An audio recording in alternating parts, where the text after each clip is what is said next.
Subject का जो number है वही नंबर की वर्ब होनी चाहिए। अगर सब्जेक्ट सिंगुलर है तो वर्ब भी सिंगुलर, और सब्जेक्ट प्लूरल है तो पहुंच रही है आवाज?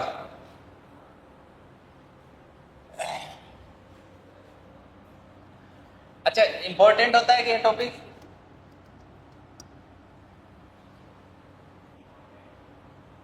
मतलब पेपर के लिए इंपॉर्टेंट होता है, मुश्किल होता है क्या? देखो ये आसान टॉपिक होता है, एकदम आसान होता है, हार्ड नहीं होता, बट इंपॉर्टेंट बड़ा होता है। मैंने तुम्हें पहले भी बताया होगा। वॉइस नरेशन और क्वेश्चन इनसे आते हैं और आसान बहुत होते हैं। ठीक है। ऐसे कौन से पार्ट्स ऑफ स्पीच होते हैं जिनमें नंबर वाला फीचर होता है? 3 होते हैं, नाउन, प्रोनाउन और वर्ब।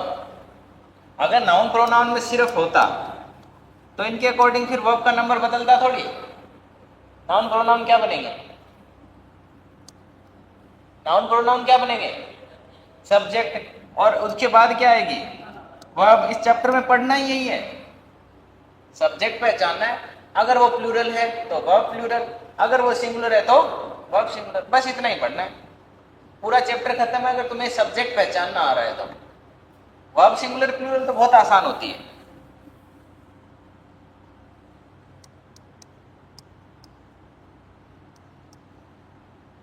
यूज्ड वर्ब,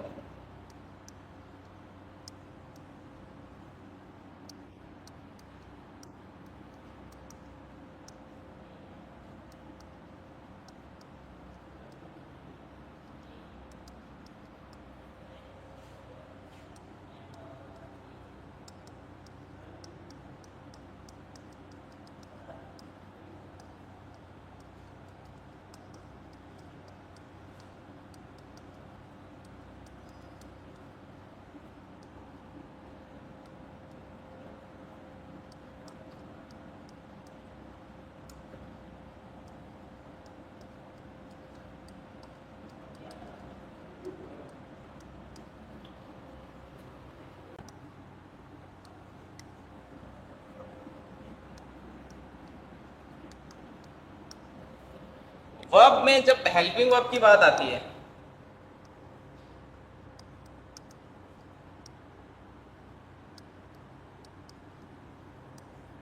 तो कौन कौन सी वर्ब होती है? पहले जल्दी जल्दी बोलो। बी, डू, हैव और मॉडल, बस यही होती है। अब जो बी की फॉर्म होती है, इज, एम, आर, एम आई के लिए आता है, और फिर बी की होती है वॉज। देखो ऑल तो ये तुम्हें सब पता है। उसके बाद डू की फॉर्म जो होती है डज, और हैव की फॉर्म होती है हैज। ये सारी की सारी क्या होती है? सिंगुलर होती है। फिर बी की जो फॉर्म होती है आर, वर, डू, हैव, ये होती है प्लूरल। ठीक है। उसके बाद जो एम होता है वो सिर्फ आई के साथ आता है, और आई के साथ और लिख लो, वॉज भी आई के साथ आता है। इन दो को छोड़ के बाकी आई के साथ प्लूरल आता है। ये बात ध्यान रहेगी।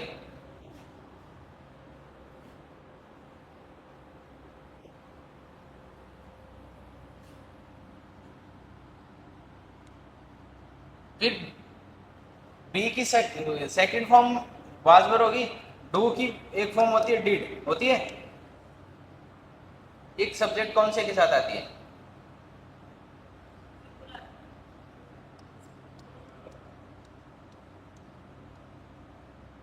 इनमें कोई नंबर नहीं होता। अरे डिड तो सेकंड फॉर्म है, और सेकंड फॉर्म में कोई नंबर नहीं होता। देखो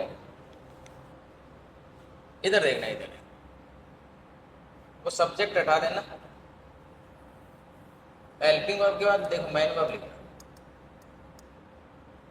मान लो कोई मैन वर्ब मैंने लिखी, वो लिख दी, है ना, वो की सेकंड फॉर्म, थर्ड फॉर्म, एक सिंगुलर फॉर्म होती है, यहां लिख देता हूं गोज, और एक है गोइंग।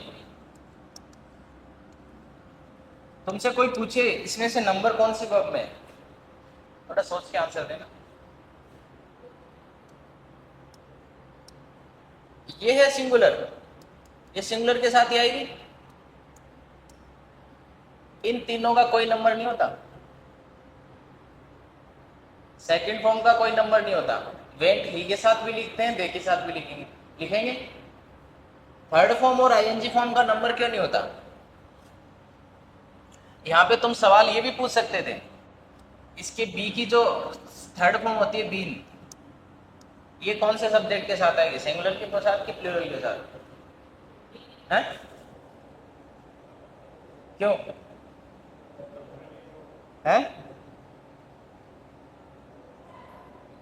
सेटिस्फैक्टरी आंसर आता नहीं है ब्रो।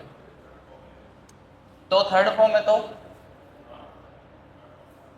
देखो सब्जेक्ट लिखोगे, उसके बाद हेल्पिंग वर्ब लिखोगे, उसके बाद मेन वर्ब लिखोगे।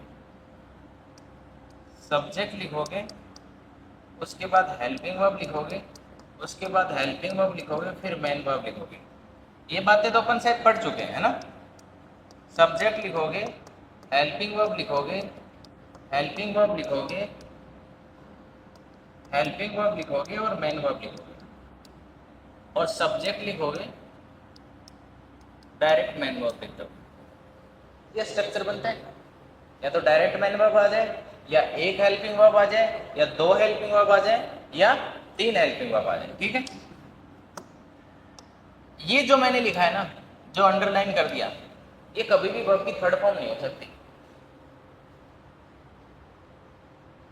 तो सुना, ये जो लिख दिया, जो पहली हेल्पिंग वर्ब है वो कभी भी थर्ड फॉर्म नहीं हो सकती, ना आईएनजी फॉर्म हो सकती। वर्ब की आईएनजी फॉर्म और वर्ब की थर्ड फॉर्म हमेशा किसी हेल्पिंग वर्ब के बाद आती हैं, चाहे वो खुद हेल्पिंग वर्ब हो चाहे मेन वर्ब हो, कुछ पल्ले बड़ा। वर्ब की थर्ड फॉर्म जब कभी भी लिखी होगी ना, तो उसके पहले कोई हेल्पिंग वर्ब होगी, और सब्जेक्ट के अकॉर्डिंग सिर्फ ये वाली आती है, ये वाली सब्जेक्ट के अकॉर्डिंग आती ही नहीं है। कुछ समझ आया?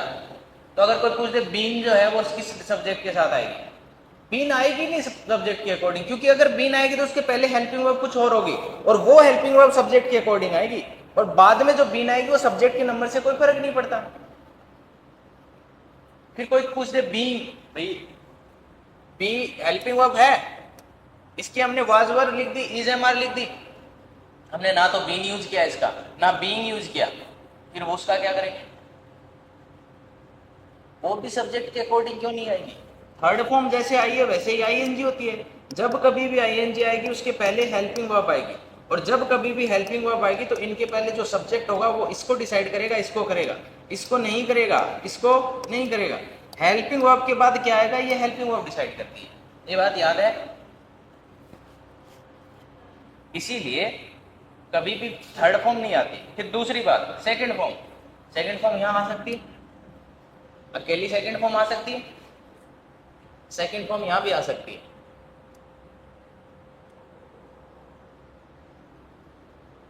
आ सकती है। अब देखो सेकंड फॉर्म में नंबर नहीं होता, तो सब्जेक्ट जैसा भी हो, अकेली आई है तब भी नंबर नहीं होता। भाई कोई भी वर्ब उठाओ दुनिया की, उसकी सेकंड फॉर्म बी के अलावा, बी की तो दो होती है ना, बी की तो वाज और वर होती है, तो इसमें तो नंबर है। इसके अलावा कोई भी वर्ब है उसकी सेकंड फॉर्म कितनी होती है? सेकंड फॉर्म कितनी होती है कोई भी वर्ब की? एक, सिर्फ एक। तो जब तुम्हारे पास है ही एक, तो सब्जेक्ट ही हो, दे हो, यू हो, आई हो, कुछ भी हो वही लगाओगे। और यहां पर भी सेकंड फॉर्म अगर आई है, जैसे डिड है, हेल्पिंग वर्ब है, हैड है, हेल्पिंग वर्ब बनती है, हैव की सेकंड फॉर्म और डू की सेकंड फॉर्म हेल्पिंग वर्ब बनती है। नंबर का कोई फर्क नहीं पड़ता, सब्जेक्ट के नंबर का कुछ फर्क है नहीं पड़ता। ये बड़ी छोटी छोटी प्यारी प्यारी बातें याद रहती हैं तो काम आती हैं। अब देखो इससे पूछो तो ये सिंगुलर, इनका कोई नंबर नहीं होता, क्योंकि ये सब्जेक्ट के अकॉर्डिंग आती ही नहीं है। सॉरी, ये सब्जेक्ट के अकॉर्डिंग आती है, बट अकेली होती है तो इसका कोई नंबर नहीं है। बाकी सब्जेक्ट के अकॉर्डिंग आती नहीं है, उनके पहले कोई हेल्पिंग वर्ब नहीं। ये कोई पूछे सिंगुलर है प्लूरल है?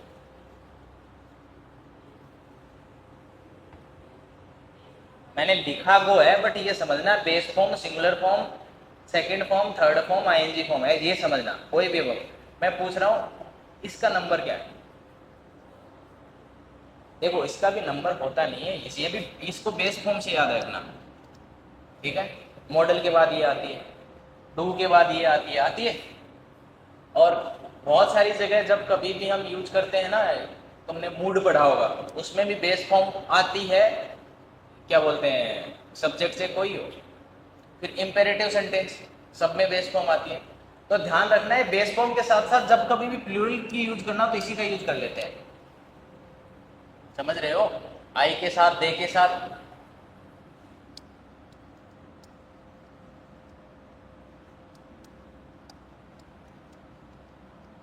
गोल मत हो जाना बस।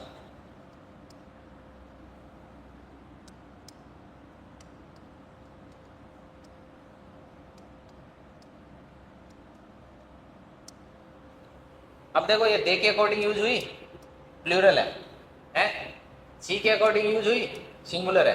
तो ध्यान रखना ये सिंगुलर और बेस फॉर्म दोनों होती है, सॉरी प्लूरल। इसको प्लूरल कम समझना, बेस फॉर्म ज्यादा समझना, जैसे तुम्हें समझ आए ध्यान रख लेना। फिर से हेल्पिंग वर्ब जो होती हैं और जो मॉडल होता है, तीसरी बच, एक और बच गई ना। हेल्पिंग वर्ब बस इतनी होती है,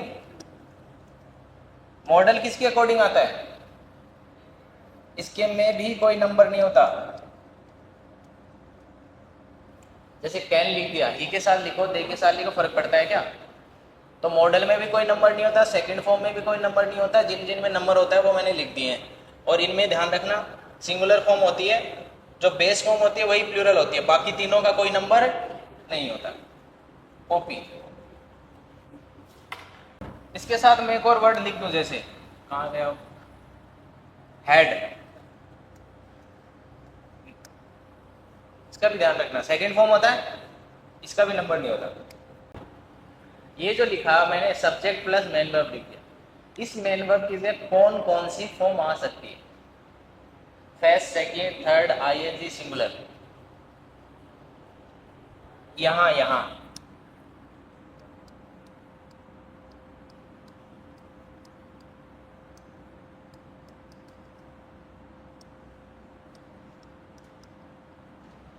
इन पांच में से कौन कौन सी यहां आ सकती है। क्या सिंगुलर आ सकती है, क्या आईएनजी आ सकती है, क्या थर्ड आ सकती है, क्या फर्स्ट फॉर्म आ सकती है। फर्स्ट फॉर्म का मतलब बेस समझ लेना, या प्लूरल। और सेकंड फॉर्म, तो बस ये ध्यान रखना सिंगुलर प्लूरल प्रोनाउन, ये तुम्हें पता है। आई अपना खेल रखता है अलग से, है ना, ज्यादातर टाइम ये प्लूरल होता है, और एम और वो हो जाता है, बस इतना ही तो है। फिर रही बात यू की, ये नंबर में सिंगुलर प्लूरल दोनों होता है, बट वर्ब जो है वो प्लूरल लेता है, वर्ब हमेशा प्लूरल लेता है। फिर ही, तुम्हें सब पता है, सी, इट और दे, ये तीनों नंबर में सिंगुलर होते हैं और ये प्लूरल होता है। फिर बच गया वी, ये क्या होता है, प्लूरल। अब ये बातें लिखने की है क्या, बस इतने से पेपर, इतने से क्वेश्चन बनते हैं। जल्दी से क्वेश्चन लिखो, साथ साथ मैं लिख रहा हूं दो तीन। सबसे पहले जो एंड है ना, एंड, पहले बताओ एंड होता क्या है,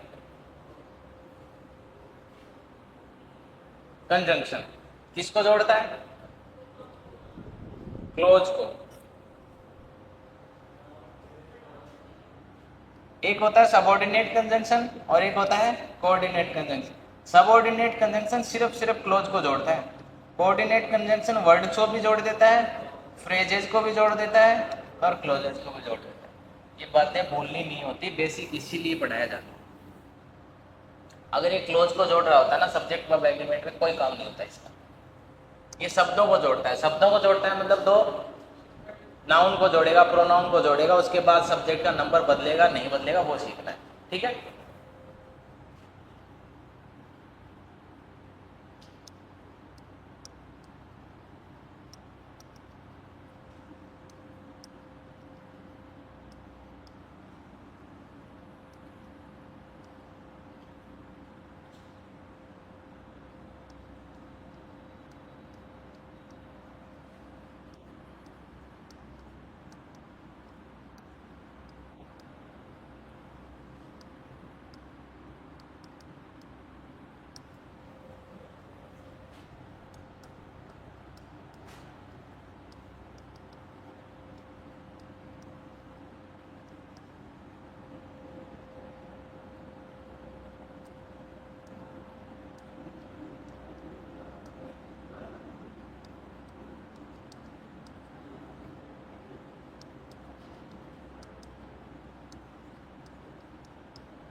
जल्दी से आंसर बताओ। एंड पे बहुत सारे टाइप के क्वेश्चन बनते हैं, पहले दो टाइप। अब सुनो,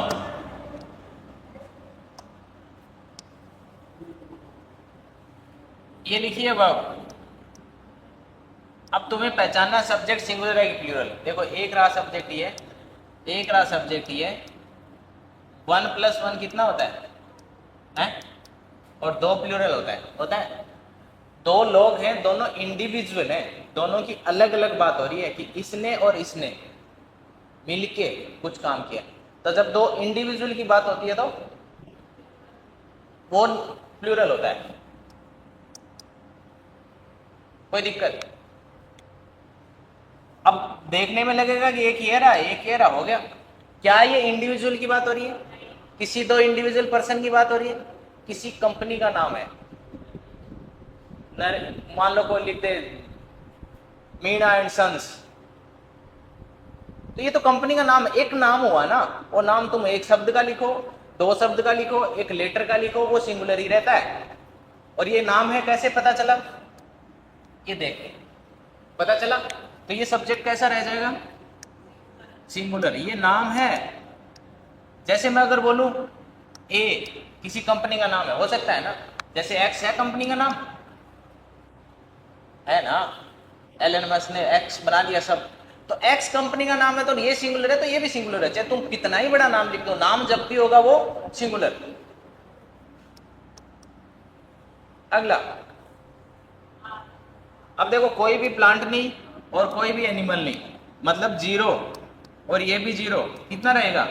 जीरो को कितनी बार जोड़ो? कोई कितने स्टूडेंट?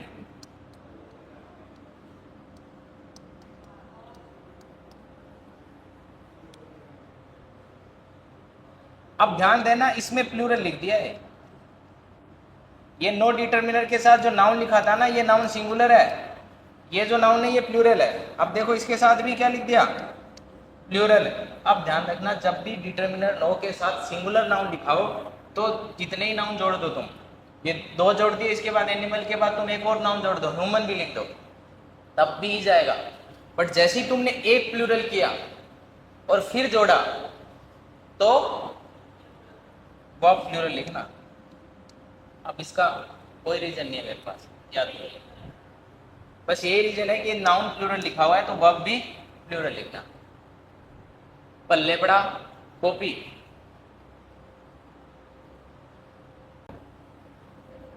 अगली बात एंड के लिए। देखो एंड में दो बातें सीख चुके हैं, एंड में बहुत सारे बनेंगे।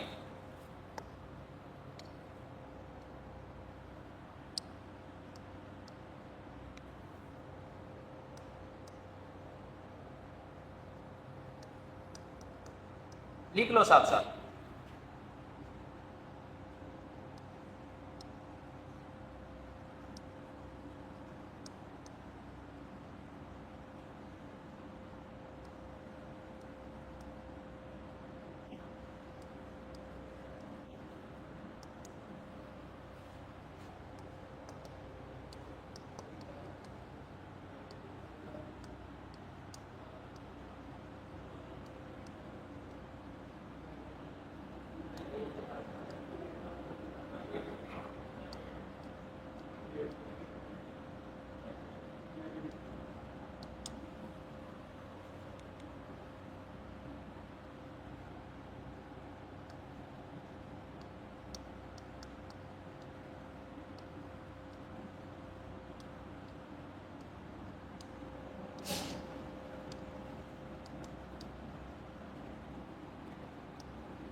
आंसर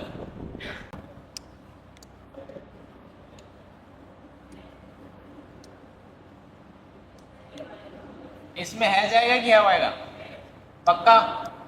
इसमें देखो ईच जो होता है वो डिटरमिनर होता है डिस्ट्रीब्यूशन का।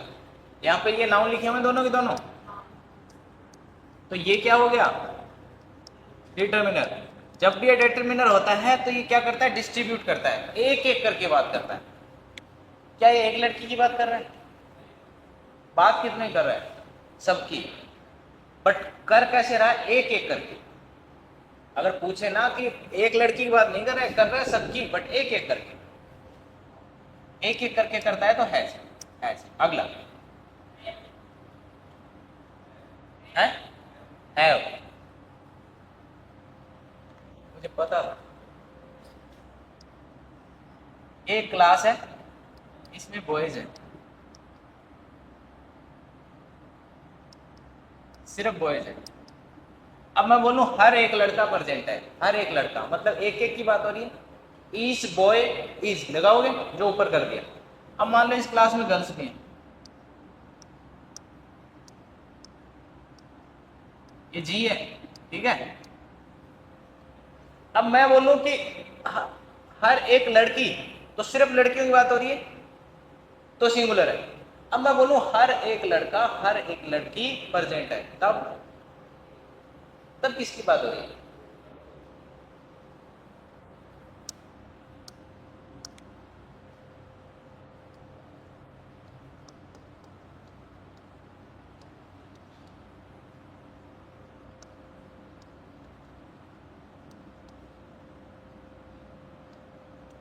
आगे सेम है। अब क्या लगाओगे? अरे ये क्या लिखा, भावना समझ आए करिए। हैज लगाओगे कि हैव? तो फिर यहां पर क्यों दिक्कत होगी भाई? जब तुम क्लास की बात करते हो, हर स्टूडेंट, हर एक स्टूडेंट, उसमें लड़का भी शामिल है लड़की भी शामिल है। मैं बोल रहा हूं हर एक लड़का, मान लो सिर्फ लड़के ही हैं 100, हर एक लड़का, तब भी तुम्हें सिंगुलर लग रहा है। अब लड़के निकाल दिए, 100 लड़कियां ही हैं, हर एक लड़की, तब भी सिंगुलर है। अब 100 लड़के हैं 100 लड़कियां हैं, मैं बोल रहा हूँ हर एक लड़का हर एक लड़की, तब सिंगुलर क्यों नहीं है? अब एक एक की बात नहीं कर रहा वो, अब नहीं कर रहा, अब भी एक एक की बात हो रही है। ध्यान रखना, अभी भी ये सिंगुलर है, अभी भी।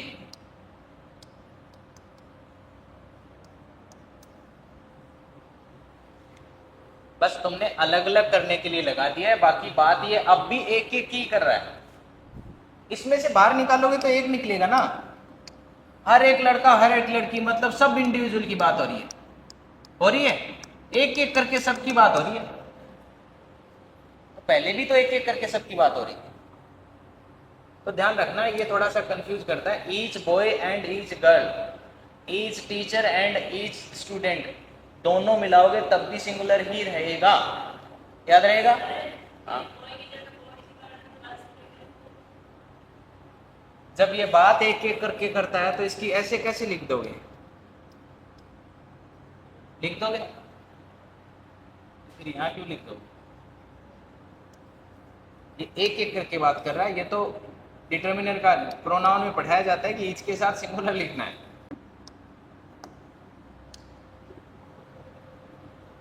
अगली बात,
लिखा?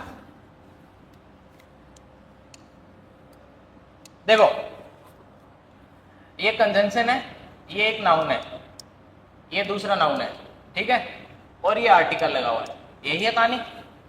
जब कभी भी आर्टिकल कॉमन हो और दो नाउन को जोड़ा जाए, जब कभी भी आर्टिकल कॉमन हो और दो नाउन को जोड़ा जाए तो ध्यान रखना ये नाउन एक ही पर्सन होता है।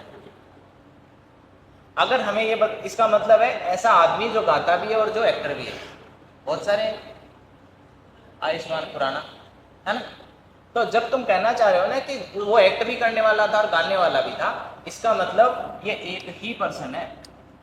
और जब एक ही पर्सन है तो अब देखो ये नाउन है और इसके लिए हमने आर्टिकल लिखा, और ये नाउन दूसरा लिखा, इसके लिए हमने आर्टिकल अलग से लिखा। तो ये मानना कि ये एक पर्सन है P1 पर्सन 1 और ये दूसरा पर्सन है पर्सन 2। जब दो पर्सन हो गए एंड से जोड़ दिया तो क्या हो गए? प्लूरल। ये वही हो गया जो पहला सेंटेंस लिखा था, संदीप एंड नरेश। तो ये दो लोग हैं। फिर तीसरी बात, ये आर्टिकल है, ये नाउन 1 है, ये नाउन 2 है, और इसके लिए हमने एक कॉमन आर्टिकल लिख दिया। इसका मतलब क्या मानेंगे कि ये एक ही पर्सन है। ऐसा होगा? वही एक्टर है, वही एक्ट्रेस है। सिंगर और डांसर हो सकता है, हो सकता है। सिंगर और एक्टर हो सकता है, डांसर एक्टर हो सकता है, बट यहाँ पे मदर फादर लिख देता, नहीं हो सकता। नहीं हो सकता ना। वुमन एंड मदर हो सकती है, फादर एंड मैन हो सकता है, बॉय एंड ब्रदर हो सकता है, बॉय एंड सिस्टर नहीं हो सकता। नहीं हो सकता। तो ये कॉमन सेंस भी साथ में लाना। तो इसमें गड़बड़ पहली तो ये है कि ये पर्सन अलग है, तो आर्टिकल अलग से लगाना पड़ेगा, ठीक है। और जैसे ही आर्टिकल लगाया तो सेंटेंस बन गया ऊपर वाला। अरे यहां पर भी तो आर्टिकल लगाना बताया नहीं। बात समझ समझ के लिखनी है।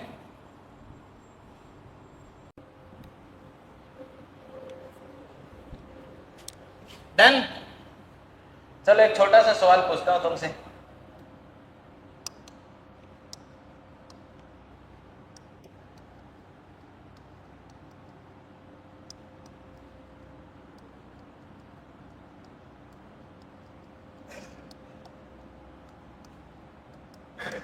टू एंड टू मेक या मेक्स 4।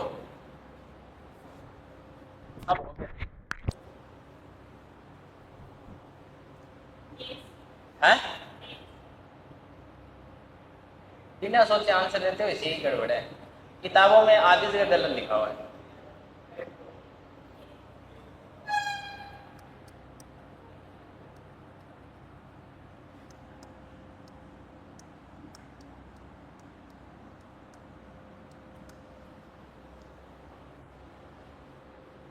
आंसर बताओ दोनों।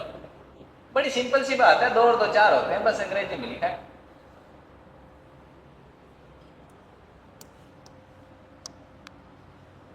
कौन सा नंबर है जो भी लगा लेना। बोलो, देखो सोचा करो। ये है लिंकिंग वर्ब है, तो ये क्या है? कॉम्प्लीमेंट। अब ये है मेक वर्ब। मेक का मतलब होता है प्रोड्यूस करना, होता है प्रोड्यूस करना। तो ये है एक्शन वर्ब और ये है ऑब्जेक्ट। है, दोनों में फर्क है। अब मुझे बताओ, ये 4 है, इसका मतलब ये दोनों मिलके 4 है कि ये 2 अकेले? देखो ये 2 है, ये 2 है। अब ये दोनों एक साथ मिलेंगे तब 4 होएगा कि ये इंडिविजुअल 4 है, ये इंडिविजुअल 4 है। एक साथ जब कॉम्बिनेशन में है तब 4 है। कुछ समझ आ रहा है? इसका मतलब कॉम्बिनेशन का मतलब क्या? सब्जेक्ट और कॉम्प्लीमेंट। सब्जेक्ट और कॉम्प्लीमेंट सेम होते हैं। 4 कब होगा? ये जब एक साथ होगा। 2 और 2 4 कब होगा? जब एक साथ होगा। और 2 और 2 4 बनेगा कब? जब 2 अलग से लाएंगे, 2 अलग से लाएंगे, दोनों को जोड़ेंगे तब 4 प्रोड्यूस होगा। दोनों में फर्क है, भले वर्ब अलग लिखी है। यहाँ सिंगुलर वर्ब लिखने की, यहाँ प्लूरल लिखनी पड़ेगी। क्यों? क्योंकि ये 2 अलग एंटिटी हैं, इनको जोड़ा जाएगा तब जोड़ के ये प्रोड्यूस करेंगे 4। ये 2 है, ये 2 है। ये दोनों को अलग अलग नहीं बताया जा रहा, ये सब्जेक्ट और कॉम्प्लीमेंट में और सब्जेक्ट और ऑब्जेक्ट का अगर डिफरेंस बताए ना तो ये आंसर होएगा। कॉम्प्लीमेंट क्या होता है? लिखने लग जाते हो, आंसर मिला, पेन चला। राम इज ए डॉक्टर, तो डॉक्टर और राम एक ही है।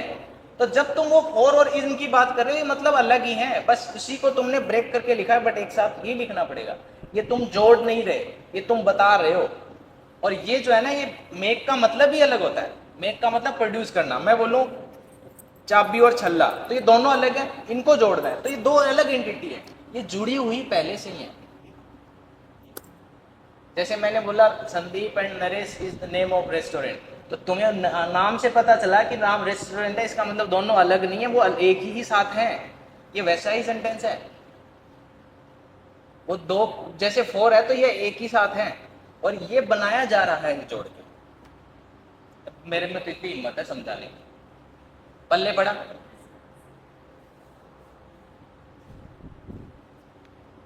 कुछ और फ्रेजेस होती हैं जो बड़ी फेमस होती हैं, पेपर में भी आ चुकी हैं। आंसर कर देना।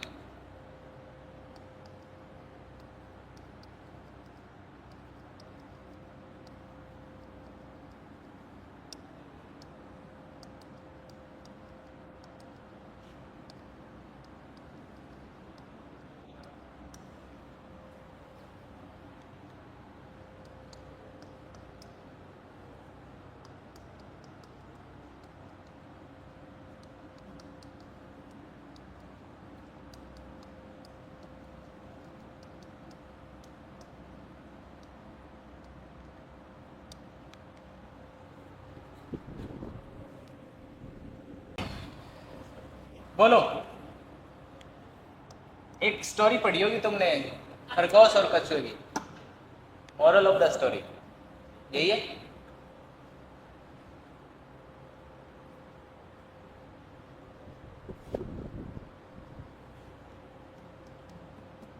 लिखो लिखो, वो ज्यादा इंपॉर्टेंट है। इतना ही बता दो, आदमी आदतें बदलने को तैयार होता नहीं है, और जब तक आदतें नहीं बदलोगे आउटपुट अलग आएगा नहीं, और आउटपुट अलग नहीं आएगा तो लाइफ वही रहेगी जो है। Remember this.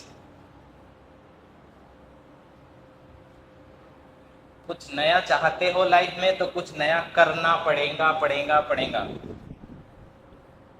चाहते हो कि जो करते आए थे, जो कर रहे हैं वही करते रहेंगे, तो वही होगा जो होता आया है। बचपन से दे मार दे मार दे मार नोट्स बनाते आए, पता भी नहीं है कॉपियां कहाँ। जैसे ही मैंने आंसर बताया, अरे एक्सप्लेनेशन इंपॉर्टेंट है। आज वाला लिख के ले गए, कल तो तुम क्लास में नहीं थे, बताओ हैं? क्या बनेगा इसका? पढ़ोगे भी कम जाके, दिमाग में कम से कम होगा तो साथ तो रहेगा, क्या पता कोई अटक के रह जाए कहीं पे फंस के ऐसे पिन पिन में, तो लंबा चल जाए। सुना करो, ये साथ रहेगा, इनका भरोसा नहीं है कॉपियों का। मॉरल पढ़ा है, खरगोश और कछुए की कहानी थी, उसमें क्या था? खरगोश जाके रुक जाता है, कछुआ चलता रहता है और वो जीत जाता है। स्लो मतलब धीरे धीरे, स्टेडी का मतलब कंटिन्यू। स्लो का मतलब धीरे धीरे, स्टेडी का मतलब लगातार, कंटिन्यूअस। तो ऐसे कोई काम जो लगातार हो रहे हैं, धीरे हो रहे हैं बट लगातार हो रहे हैं, रुक नहीं रहे। ऐसा नहीं कि आज किया 3 दिन छोड़ दिया, वो तुम तेज करके छोड़ दोगे तब भी गड़बड़ है। तो दोनों को अलग मानोगे कि एक मानोगे, ये बता दो पहले। दोनों जब साथ साथ होंगे तभी काम होगा। ऐसा तो है नहीं कि कोई काम स्लो शुरू कर दिया तो वो रेस जीत जाएगा, जीतेगा। कोई काम स्टेडी है, लगातार हो रहा है तो रेस जीत जाएगा, नहीं, दोनों को एक साथ होना पड़ेगा। मतलब स्लो भी है, लगातार भी है, ये दो एंटिटी नहीं है, भले ही देखने में लग रही है। और जाके कहानी पढ़ना और उसमें देखना, यहाँ पे विंग्स मिलेगा तुम्हें। इसकी वजह यही है कि ये दो एंटिटी नहीं है, दोनों को एक साथ करना है। भाई स्लो होना तो लगातार होना पड़ेगा। सुना? अकेले स्लो से हो जाएगा काम? अकेले स्टेडी से हो जाएगा काम? नहीं, दोनों एक साथ कॉम्बिनेशन। और जब भी कॉम्बिनेशन है तो ये एक यूनिट बन गई, यूनिट बन गई तो सिंगुलर हो गया, सिंगुलर होते ही बिन्स लगाना पड़ेगा।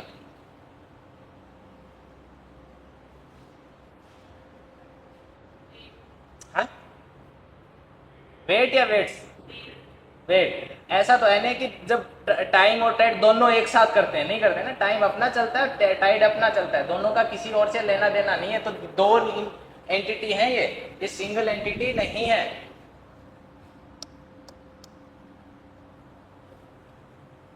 ध्यान रह जाएगा?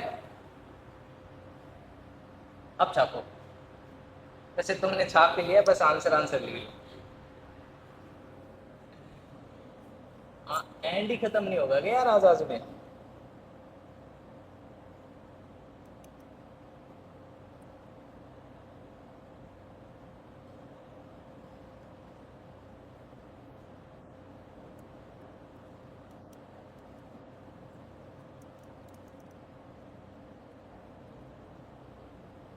कुछ एग्जाम्पल ऐसे बोल बोल के करा दूंगा। देखो उस टाइप के क्वेश्चन बहुत आते हैं।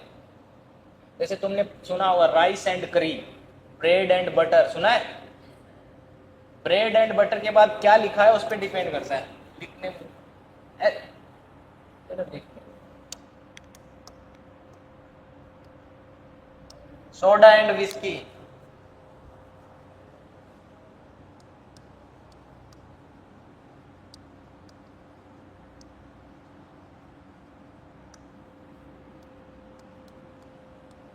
ये काफी फेमस क्वेश्चन है।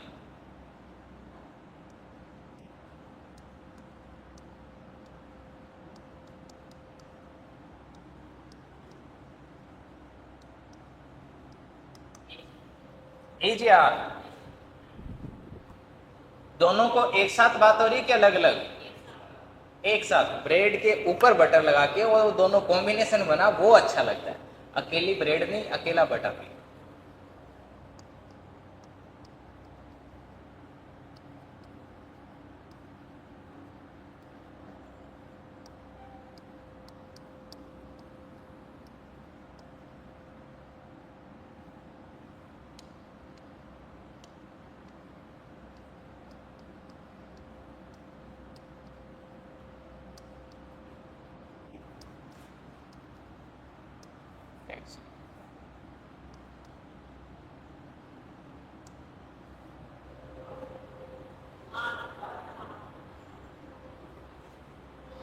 कैसे आ रहा?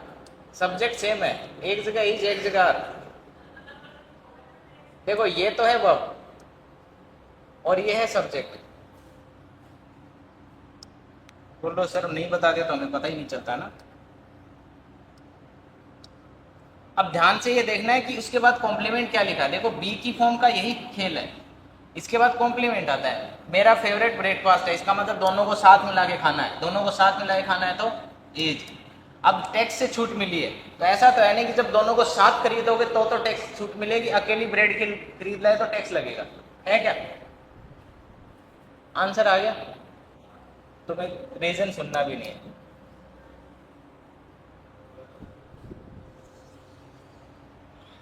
एक दो एडजेक्टिव के और खेल होते हैं।